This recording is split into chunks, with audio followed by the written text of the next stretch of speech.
Hello everyone, কেমন আছো তোমরা সবাই? আশা করছি সবাই খুব ভালো আছো আর সুস্থ আছো, আর আমিও খুবই ভালো আছি। তো হ্যালো এভরিওয়ান, আমি প্রিয়াঙ্কাস কেক বেকের নতুন একটা ভিডিওতে তোমাদের সবাইকে ওয়েলকাম জানাই। তো এই কেকটা মাদার্স ডের জন্য ছিল।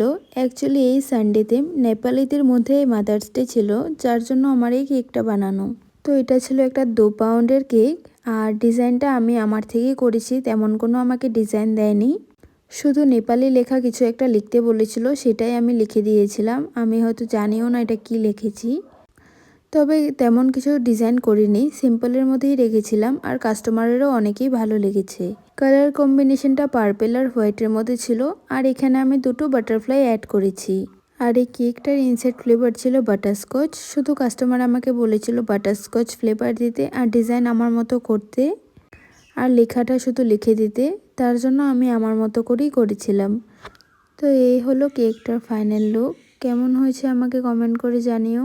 আর এরপরে যে কেকটা তোমাদের সাথে শেয়ার করছি, এই কেকটা একটা ডোরেমন থিমের কেক ছিল।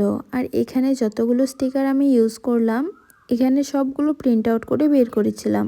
কেকটা 1 পাউন্ডের একটা কেক ছিল, আর এটারও ইনসাইড ফ্লেভার বাটারস্কচই ছিল। তো তেমন কোনো ক্রিমের ডিজাইন ছিল না, শুধু স্টিকারগুলোই লাগিয়েছিলাম। আর এই ডিজাইনটা আমি আমার থেকে করেছি, কাস্টমারে আমাকে ডিজাইন কোনো দেয়নি। তো কেকটা ছিল বার্থডে গার্লের জন্য, আর এখানে আমি কিছু স্প্রিঙ্কেল দিয়েছিলাম। তো এটা ছিল কেকটার ফাইনাল লুক। তো এরপর আমি তোমাদের সাথে 3টে ব্যান্ডো কেক একসাথে শেয়ার করব।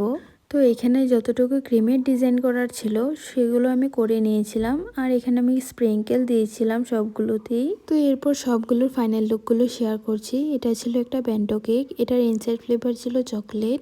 আর এরপরে যে ব্যান্ডো কেকটা শেয়ার করছি, এটার ইনসাইড ফ্লেভার ছিল বাটারস্কচ।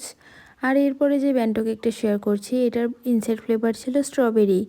তো এরপরে আমি তোমাদের সাথে আরেকটা কেক শেয়ার করছি। এই কেকটা যেহেতু বার্থডে বয়ের জন্য ছিল, তার জন্য ব্লু দিয়েই করেছিলাম।